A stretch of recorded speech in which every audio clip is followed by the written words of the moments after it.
lẹ́yìn òjì mo kí gbogbo yín káàbọ̀ sí orí ìkànnì Orísun Light. Mo kí yín pé ẹ káàárọ̀, ẹ káàsán, ẹ káalẹ́ ní gbogbo tẹ́ bá tẹ́ láǹfààní láti máa wo ìkànnì Orísun Light. Àjíjẹ ara yóò máa jẹun, Ọlọ́run ní fẹ́ ṣọṣẹ́ gbogbo wa. Ojú tẹ̀ fún wò wá àti títẹ̀ fún wò wá kò sì ní fọlá ṣe ẹ ṣeun. Orísun Light TV #1 Islamic channel jẹ́ ìkànnì tí ó wà fún oríṣiríṣi wáàsí àti ọ̀rọ̀ ẹ̀sìn látọ̀dọ̀ ọ̀pọ̀lọpọ̀ àwọn àfáà ńláńlá jàǹkàjàǹkà tí wọ́n mọ̀ máa ṣàlàyé ọ̀rọ̀ nípa ẹ̀sìn wa. Ní báyìí, ẹ bá mi subscribe sórí Orísun Light TV kí ẹ̀yin máa jẹ́ ọ̀pọ̀lọpọ̀ gbádùn àwọn fídíò táwọn fi síbẹ̀ lónìí ọ̀rọ̀. Ẹ bá mi like kí ẹ sì bá mi subscribe, ẹ bá mi share kí ẹ bá mi comment sórí àwọn fídíò ìṣẹ̀lẹ̀ ẹ̀ẹ́dẹ̀ ti sí.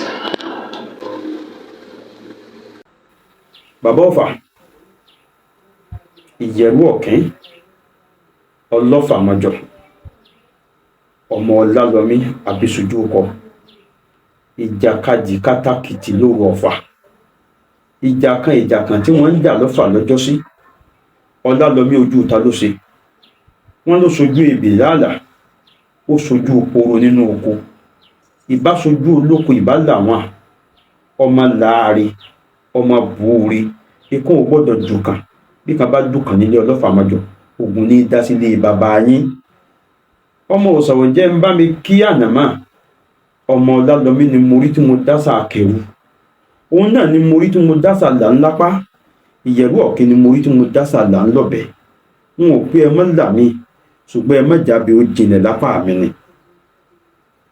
Ìlániláfà ó tó bá Bàbá Ọ̀fà. Bàbá Ọ̀fà, bàbá olówó, mo bẹ̀ ọmọ fọlọ́n bí ọ bàbá o. Bó o ṣe rí tí èsì wọ́n ló ṣe ra rẹ bẹ́ẹ̀, mo fi bẹ̀ ọ bàbá o. Ọlọ́run ló lówó oníṣì kó fún yàn, bí n bá pè ọ lóko má bínú bàbá, ó kọ ni wọ́n ọba aládé, ẹni ó bá tóbi níyì ó kọ rẹ̀ fúyẹ́ lẹ́nu ni. Bàbá olówó, mo bẹ̀ ọ́ dákun torí Ọlọ́run, gbogbo ibi tọ́rọ̀ náà rí ó tóbi sí, ẹ̀yà fi rẹ̀ fọlọ́, ẹ̀yà fi rẹ̀ fànàbí. Àwọn tí ń bẹ lẹ́gbẹ̀ẹ́ yín láàfá nítorí yẹ wọn sọ fún yín ní sọ ẹ ní parẹ́ o. Bàbá olówó, ẹ ní parẹ́. Ìyá wa lọ́lá wa tí wọ́n jẹ́ ìyàwó yín Queen, Ọlọ́run ní já wọn náà parẹ́. Gbogbo tí ń jẹ́ bí yín tọmọtọmọ ẹ ní parẹ́, àlùbáríkà àwọn ẹni rí wọn jọ lọ. Gbogbo bí ọ̀rọ̀ náà bá kù sí látọ̀dọ̀ yín, ẹ tún ṣe. Bàbá nítorí pé ẹ ṣe dáadáa fún wa láàfin ní sọ bó ti yẹ ká ẹ ṣe. Àwọn bàbá àfẹ́ àbòsí nìyẹn.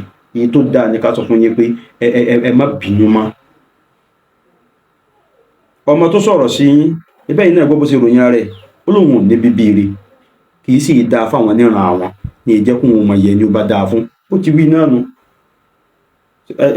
Ẹni tó ní kì í dáa fún wọn nínú ìran àwọn tí ilẹ̀ yóò wá tẹ̀bàtì.